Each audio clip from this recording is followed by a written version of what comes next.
The Blue Jays win a series at Tropicana Field. Did anyone see this coming? I know the Jays have played pretty good baseball going into the series, but you played Baltimore and you played Kansas City. Now you play Tampa, a team who's absolutely red hot offensively, right in the hunt in the wild card spot, and you win 2 of 3. You could have won 3 of 3, but Trent Thornton threw some meatballs. But that's baseball, whatever, it happens. You won a series down in Tampa. Barely, but you did. Jays won 4-3 over the Rays there today, and it was a bullpen day for the Blue Jays. And I know people love ripping on Shapiro and Atkins because they don't like them for some reason. They didn't like them from the moment they got here. That's fine. That's fine. But Wilmer Font, you know what I mean? Wilmer Font and Brock Stewart, 2 guys who were waiver claims not too long ago, have been damn near incredible for the Blue Jays. Now, ideally, Brock Stewart only had his first outing today for the Blue Jays, but he was incredible. Let's get to the offense first, though, because that's where it all started. Brock Stewart, her first name I saw, and I just said his name. Top of the 4th inning, Lourdes Gurriel Jr. gets the first pitch he sees of the at-bat and first pitch of the inning, and he crushes it to dead center field, and it's gone. 19th home run of the season for Lourdes Gurriel, and it puts the Jays in front, 1-0. All right, top of the 6th inning, Randall Grichuk up. It's a 1-2 count, and he blasts one to left center field, and it's gone. His 19th home run of the year, and the Jays double their lead. It's now 2-0. In that same inning, Justin Smoke gets on for Derek Fisher, and he crushes a ball the other way, and it's gone. Derek Fisher. Oh, my goodness, his first home run as a Blue Jay, and I don't care. Look, I know the Jays gave up Sanchez, Biagini, and Cal Stevenson, and the way Sanchez and Biagini performed in their first game with Houston and all that craziness that happened, we can kind of breathe a little bit of fresh air seeing Derek Fisher crush that 2-run shot to left center field. It was amazing to see. He went 1 for 4 in the ball game, but he gets the 2-run shot and the deciding factor of the ball game, and it puts the Jays up 4-0 at that time. Now let's get to the pitching, because holy smokes, what a job. Wilmer Font, all right, had a rough little stint to start his Blue Jays career, but over his last 3 outings, he has gone a combined, 6 1/3, given up a total of 5 hits, all right, has not walked a batter in those 6 1/3 innings, and he struck out 8. Wilmer Font has looked awesome for the Blue Jays over his last 3 outings, going 2 1/3, 2 innings, and 2 innings of all scoreless baseball. It's awesome to see for the Blue Jays, seeing Wilmer Font continue to develop and grow before, I guess not really develop. He's 29 years old and has been around the big leagues a little bit, but great to see him pitching well for this team. And a great job by Brock Stewart. I mean, guy came over, right down to AAA to start his young career with the Blue Jays, and he has an ERA of 18 in 4 innings this year in the big leagues. Not good. However, he comes in relief of Wilmer Font and goes 4 innings, gives up 2 hits, doesn't allow a run, walks 2 and strikes out 3. Brock Stewart was awesome. Now, I'm not saying Wilmer Font and Brock Stewart are going to be absolute gems for the Blue Jays for years to come. That's not what I'm saying. But what I am saying is they gave your team a chance to win. And as I've said over and over again, when you score a run, you want a 0 in the next half inning. And that's what they gave you today. It was a bullpen day, and your first 2 guys did incredible. I loved what I saw from Wilmer Font and Brock Stewart out of the bullpen. And Justin Schaefer came out to relieve Brock Stewart, and he went 1 inning and 1/3, didn't allow a hit, didn't walk a batter, and struck out 2 guys. And Justin Schaefer, guys, in 22 2/3 innings, has an ERA of 1.99. Can we sit here and say that Justin Schaefer is a staple for next season? I think so. Can we also say that Justin Schaefer might be a really solid reliever for the Blue Jays for years to come? Well, it's really hard to tell because he had a little bit of stint last year with the Blue Jays, and he's had 22 innings this year for the Blue Jays. Look, if he has 2 rough outings, that ERA jumps to like 3, and we're not talking about it as much.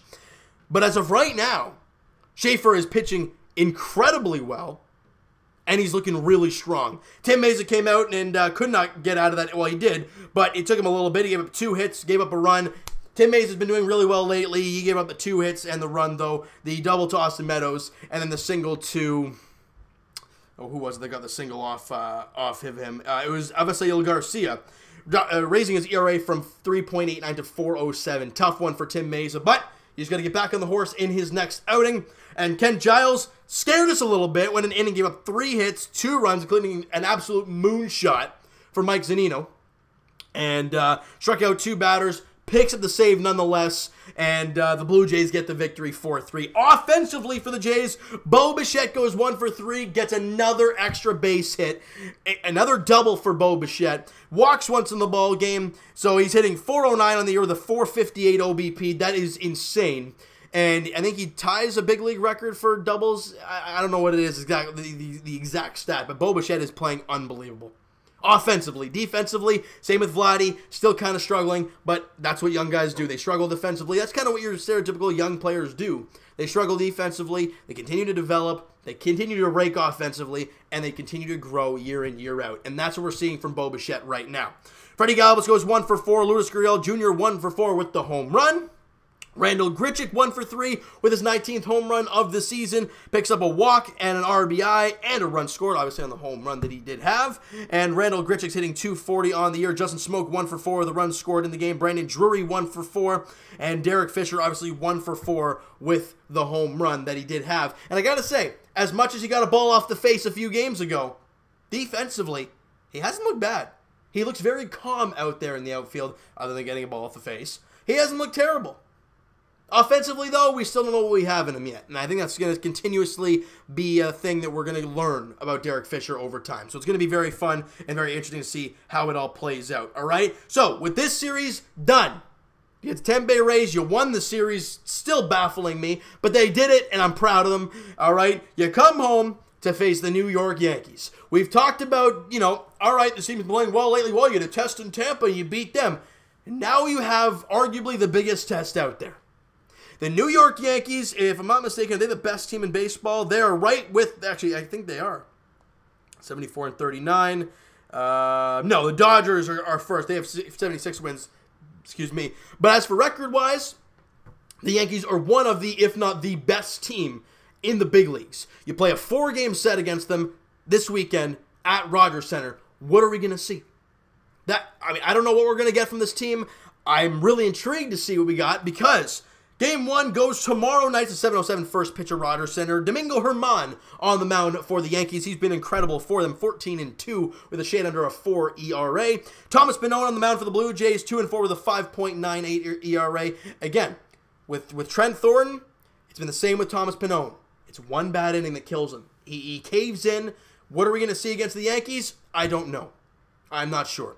All right, Game 2 of the series goes on Friday, where it's former Blue Jay Jay Happ on the mound against Sean Reid-Foley. Reid-Foley's ERA is nice. It's 2.49. Even though they had a rough start in the last game, still, only allowed the 1 earned run. And his ERA is 2.49. It's still pretty good, but now you're facing the Yankees. Again, big test for these young pitchers for the Blue Jays. And then on Saturday, Jacob Waguespack takes him out against Masahiro Tanaka. Again, Waguespack looked great lately. Now you're going to face the Yankees. What are you going to do? These are huge tests for the Blue Jays. And then in the finale, it's Trent Thornton on the mound for the Blue Jays. Again, one bad inning. If he can eliminate that, he'll do wonders. All right, and that rounds out the 4-game set against the Yankees. All right, starting tomorrow night at Rogers Center. Quickly, we're going to touch on the Dunedin Blue Jays and the 18-year-old Simeon Woods Richardson was on the mound today for the Dunedin Blue Jays. And you got to remember, anybody looking at his stat line and seeing his ERA of, what was it, it's like 6.23 or something like that, you got to pump the brakes a little bit on your criticism. He's 18 in Dunedin. Why he's there, I'm not too sure. However, 5 innings, 4 hits, 3 runs, didn't walk a batter, and he struck out 8. So it seems like his stuff is playing. He's 18. Continue to let this young kid grow. I'm loving what I'm seeing from the young guy. Clearly, he's got strikeout material at 8 Ks over 5 innings in a league that he probably shouldn't be in. I like it. Now, he's got to, again, eliminate the home run ball. Again, continue to develop. He's only 18 years old, but I like what I saw from him there today. Offensively, what we see, Chavis Young, one of the Jays' top 30 prospects. He went 2 for 4 in the ball game, hitting .245 on the season down there in Dunedin. Is the game over yet? Hold on a second. Let me just refresh all this stuff. Oh, it was delayed. Did the game finish? It's in the bottom of the 9th right now, and Kevin Vicun is actually up right now, but as of right now, he's 1 for 2 with a run scored and a walk. All right, he's hitting .246 on the year. Samad Taylor's 1 for 2 with a walk as well. He's hitting .224, and Reggie Pruitt, the young guy from Lansing, got called up. He was 0 for 3 with an RBI in his Dunedin Blue Jays debut there this afternoon. All right. And that about rounds out that. New Hampshire plays tonight. Buffalo plays tonight. Lansing plays tonight. Vancouver doesn't start back till tomorrow after their all-star break. Bluefield doesn't play till later. Gulf Coast League, yeah, well, Deshaun Brown went 0 for 3 again today. He averaged under 200 now, so he's struggling as of right now, but it's okay. He'll continue to grow as the years go along. Only 17 years old in the Gulf Coast League, so he'll find a way to get better at some point. I'm not too worried about Deshaun Brown. All right, and that about wraps this baby up, all right? So you know what, guys? That is going to do it for this one. You guys enjoyed the video, and you guys enjoyed the victory there today. Smack that like button. Do appreciate that. Hit the subscribe button if you guys have not already. Comment down below your thoughts on Wilmer Font and Brock Stewart. That's all I'm going to ask. What are your thoughts on those two guys? Do you see them at all being a part of the Blue Jays' future-ish, bullpen-ish type of deal? Or do you see them just being filler guys and eventually just going to be moved and let go and released, and that's that? I don't know. I want to hear your guys' thoughts on what you think. Do you have any expectations for these guys? If it's just kind of like a one-off, Brock Stewart, yeah, he had a great outing, he'll get rocked in his next one. I don't know. What are your guys' thoughts on those two pitchers there today? What are your thoughts on the Blue Jays' play as of late? And what are your expectations from this Yankees series coming up? Because it's going to be quite an interesting series, that's for damn sure. And I want to hear, quickly, last thing, I want to hear your thoughts on Simeon Woods Richardson. And what are your thoughts on him? A guy that's in advanced A, 8 Ks over 5 innings? It's pretty damn good. But I want to hear your guys' thoughts on him and what are your expectations for him in the future for the Toronto Blue Jays. All right, so guys, check out my main man Mo Buckets on Twitter, Blue Jays Wave on Instagram. Guys, you know, he's an awesome guy. He posts amazing content. Love talking to him and his buddy Rob on the podcast. Link is in their profile on Instagram, Blue Jays Wave. If you haven't checked out their podcast, please do so on there. All right, Twitter is down below, guys. Follow up, send me a DM, do all that great stuff, and I will talk to you guys Blue Jays edition in Game 1 of the 4-game set against the New York Yankees. I got to say Tampa Bay Rays there. Kind of gotten used to it as of late. All right, so they take on the New York Yankees in Game 1 of the 4-game series. They're tomorrow night at Rogers Center. They're finally home. 7:07 first pitch. Domingo Germán on the mound for the Yankees. Thomas Pannone on the mound for the Blue Jays. Thank you guys so much for listening and watching. Hope you guys enjoyed this video. Talk to you guys then.